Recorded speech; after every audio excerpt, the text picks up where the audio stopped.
శ్రీమాత్రే నమః, శ్రీ గురుభ్యో నమః. తదుపరి తులారాశి మార్చి 15 నుండి ఏప్రిల్ 15వ తారీఖు వరకు కూడా తులారాశి వారికి సంబంధించి ఎలా ఉంటుందనే విషయాన్ని ఇప్పుడు మనం తెలుసుకుందాం. తులారాశి వారికి సంబంధించి ఈ సమయంలో విద్యార్థి దశలో ఉన్నటువంటి వారు, గృహిణులు చాలా బిజీగా, చాలా ఆనందకరంగా ఉండేటువంటి సమయం. ఉద్యోగస్తులు కానీ, వ్యాపారస్తులు కానీ, కులవృత్తులు, చేతి వృత్తులు చేసుకునే వారి యొక్క పరిస్థితి, సినీ రాజకీయ రంగాల్లో ఉండేటువంటి వాళ్ళ పరిస్థితి ఎలా ఉంటుందనంటే, వీరి పని వీరు చేసుకుంటే వీరి పని గురించి వెనకాల మాట్లాడేవాళ్ళు, విపరీతంగా అక్కసు వెలబుచ్చేవాళ్ళు, వీరికి విపరీతంగా దిష్టి తగిలేట్టుగా మాట్లాడేవాళ్ళు, ఇలాంటి వాళ్ళు ఎక్కువగా ఉంటారు. మీ పాటికి మీరు పని చేసుకుంటూ వెళ్తుంటే, అప్ప నిన్న ఈ పని చేశాడు, ఇవాళ ఈ పని చేశాడు, పలానా రోజు ఈ వస్తువు కొన్నాడు, పలానా భూమి కొన్నాడు అని చెప్పి అవి చేయడానికి, అవి కొనడానికి, అక్కడ దాకా వెళ్ళడానికి మీరు ఎంత తాపత్రయపడ్డారు, ఎంత కష్టపడ్డారు, ఎంత శ్రమించి మీరు ధనాన్ని వెచ్చించాలనే విషయాన్ని ఎవ్వరూ చూడరండి. కేవలం వాళ్ళకి కావాల్సింది ఏమిటి? మీ మీద అక్కసు వెళ్ళబుచ్చడం మాత్రమే. కాబట్టి వీలైనంత వరకు కూడా కరుంగలి మాల లాంటివి ధరించండి, చాలా మంచిది. నిత్యము కూడా అమ్మవారి ఆరాధనలో ఉండండి. మీకు సమయం దొరికింది, ఇంట్లో పొద్దున్నే పూజ చేసుకోవడానికి టైం లేదు, ఆఫీస్కి వెళ్ళారు, టైం దొరికింది, అలా కూర్చుంటే కాళ్ళకున్న చెప్పులు విప్పేయండి. వీలైతే వాష్రూమ్కి వెళ్ళి కాళ్ళు చేతులు కడుక్కొని కాళ్ళకున్న చెప్పులు విప్పేసి అలా కూర్చొని శ్రీమాత్రే నమః, శ్రీమాత్రే నమః అని యథాశక్తి నేను ఇన్ని చదవాలి అని పెట్టుకోకండి.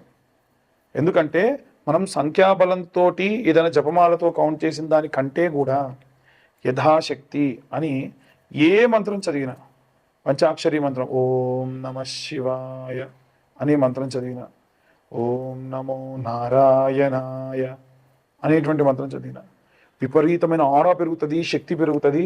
మీ పనులు మీరు ధైర్యంగా చేసుకోగలరు. మందబుద్ధిగా ఉండేటువంటి వాళ్ళు చాలా తేజోవంతంగా మారుతారు. ఈ నిరాశ, నిస్పృహ, అలసట ఇవన్నీ కూడా పోతాయి. మిమ్మల్ని విసిగించే వాళ్ళు ఎక్కువగా ఉంటారు. ముఖ్యంగా అన్ని వర్గాల వారికి సంబంధించి చెబుతున్నా, మిమ్మల్ని విసిగించే వాళ్ళు ఉంటారు. ఇంట బయట స్నేహితుల్లో, తెలిసిన వాళ్ళలో చాలా మందిలో ఉంటారు. ఎలా అంటే, మీ పని మీరు చేసుకుంటూ ఉంటే గతంలో ఉన్నంత ఫ్రీగా లేడు, గతంలో ఉన్నంత బాగా మాట్లాడట్లేదు, వీడికి బాగా పొగరెక్కువైపోయింది అని ఫోన్ చేసి ఏం చేస్తున్నారు, ఎందుకు మాట్లాడట్లేదు అనేటువంటి ధోరణిగా వారి యొక్క విషయాన్ని వెళ్ళబుచ్చుతూ ఉంటారు. ఇదంతా కూడా గ్రహ సంచారం వలన. షష్టగ్రహ కూటమి రాబోతుంది. అందరూ కూడా చాలా జాగ్రత్తగా ఉండండి. ఎంత మంత్రం చదివితే అంత శక్తి పెరుగుతుంది. కాబట్టి అన్ని వర్గాల వారు కూడా ఎలాంటి రెమెడీస్ చేసుకోవాలి, ఎలాంటి మంత్రపఠనం చేయాలనే విషయాన్ని ఇప్పుడు మనం తెలుసుకుందాం.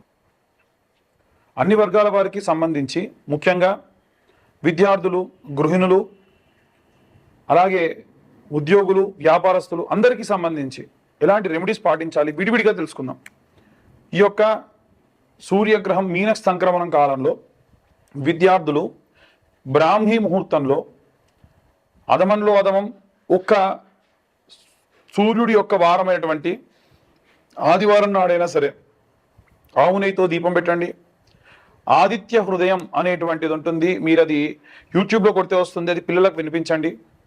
అలాగే వీలైతే సూర్యాష్టకము అని ఉంటుంది. ఆదిదేవ నమస్తుభ్యం ప్రసేదం భాస్కర, దివాకర నమస్తుభ్యం ప్రభాకర నమోస్తుతే.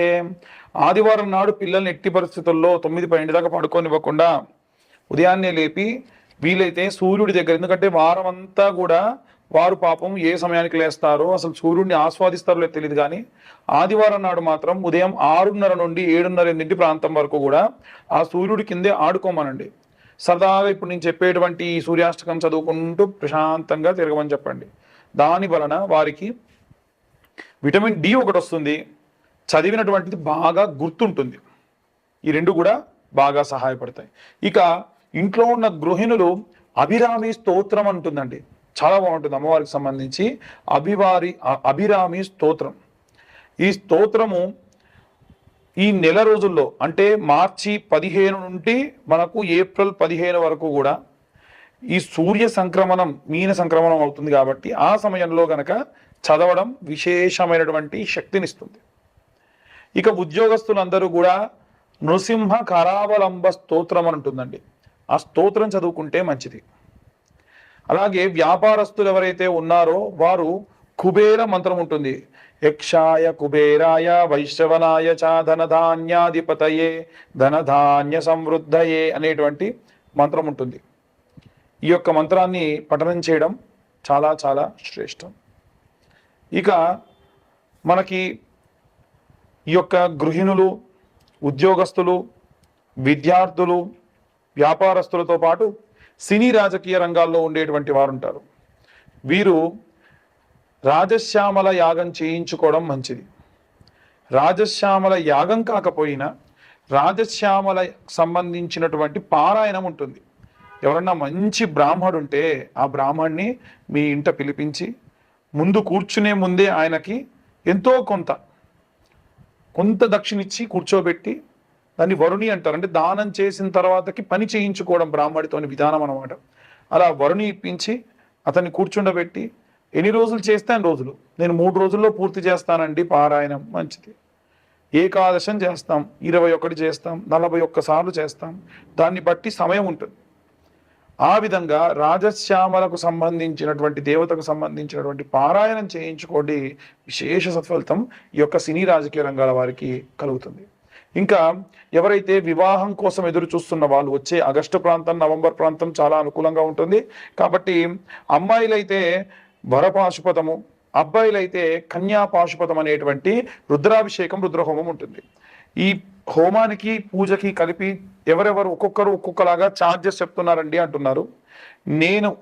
నేనైతే చేసేది ఒక 12 నుంచి 15 వేలలో పూజ సామాగ్రి అంతా మేమే తీసుకొచ్చి ఈ యొక్క పాశుపత హోమము, పాశుపత అభిషేకము చేస్తున్నాం.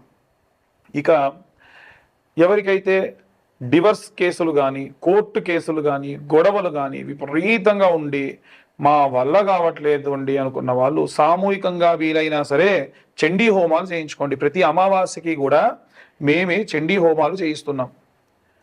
ఆసక్తి కలవారు కేవలం 1016 కడితే సరిపోతుంది. సామూహికంగా జరిగే చండీ హోమాలు చేసుకోవచ్చు. అలాగే ఎవరికైనా సరే వారంతటి వారు ఇంట్లో కానీ లేదంటే దేవాలయంలో కానీ చండీ చేసుకోవాలన్నా చేయించుకొని మీ దగ్గరలో ఉన్న బ్రాహ్మణుని సంప్రదించవచ్చు. అలాగే ఎవరైతే ఈ యొక్క విదేశాలకు వెళ్ళాలనుకుంటున్నారో వీరు కూడా అరుణ పారాయణం చేయించుకోండి. అరుణ పారాయణం చేయించుకోవడం వల్ల విదేశాలకు వెళ్ళాలన్న కోరిక తీరుతుంది, విదేశాల్లో ఉద్యోగం కోరిక తీరుతుంది. ఆన్ సైట్ వెళ్ళే వాళ్ళు కూడా అరుణ పారాయణం చేయించుకోవడం చాలా మంచిది. పిల్లల దగ్గర లేకుండా వృద్ధాప్యంలో ఉన్న వాళ్ళు వీలైనంత వరకు కూడా దక్షిణామూర్తి స్తోత్రము, సాయంత్ర సమయంలో కాలభైరవాష్టకం చదవడం చాలా చాలా చాలా మంచిది. మేము గోచార రీత్యా అందరికీ జాతకం గురించి చెబుతూ ఉన్నాము. పూర్తిగా మీ జాతకం విశ్లేషణగా మీకు కావాలి అనుకుంటే మీ పేరు, మీ date of birth, time, place ఇవన్నీ ఖచ్చితంగా ఉంటే కింద ఉన్న నెంబర్కు వాట్సాప్ చేయండి. పూర్తిగా మీ జాతకం విశ్లేషణతో దశ, అంతర్దశ, విదశ, లగ్నం నుంచి పంచమ, కోణ, కేంద్ర, నవమ, దశమ, ఏకాదశ స్థానంలో ఎవరెవరు ఉన్నారో, ఎలాంటి సంచారం ఉంటుంది, ఎలాంటి ఫలితాలు మీకు దక్కుతాయి అనే విషయాన్ని విశ్లేషణతో 60 నుండి 70 పేజీలతో మీకు జాతకం అందించడం జరుగుతుంది. దీనికి గాను ఈ 2025 సంవత్సరంలో కేవలం 2025 రూపాయలు మాత్రమే ఛార్జ్ చేయడం కూడా జరుగుతుంది.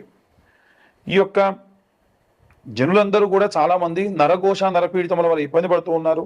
ఈ నరఘోష అనేటువంటిది రాకుండా ఉండాలి అని అంటే కరుంగలి మాలని ప్రతి సోమవారం నాడు కూడా అభిషేకంలో పెట్టి ఆ వారంలో ఎవరికైనా కావాలంటే వారి అడ్రస్కి డెలివరీ చేస్తున్నాము. డెలివరీ ఛార్జెస్ ఒక 100 రూపీస్ ఉంటుంది.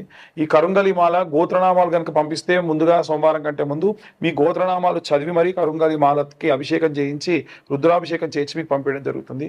పూజాది క్రతువుకు ఛార్జ్ లేదు, కరుంగలి మాలకు మాత్రం 1116 ఛార్జ్ చేయడం జరుగుతుంది. అందరికీ కూడా సర్వే జన సుఖినో భవంతు. స్వస్తి.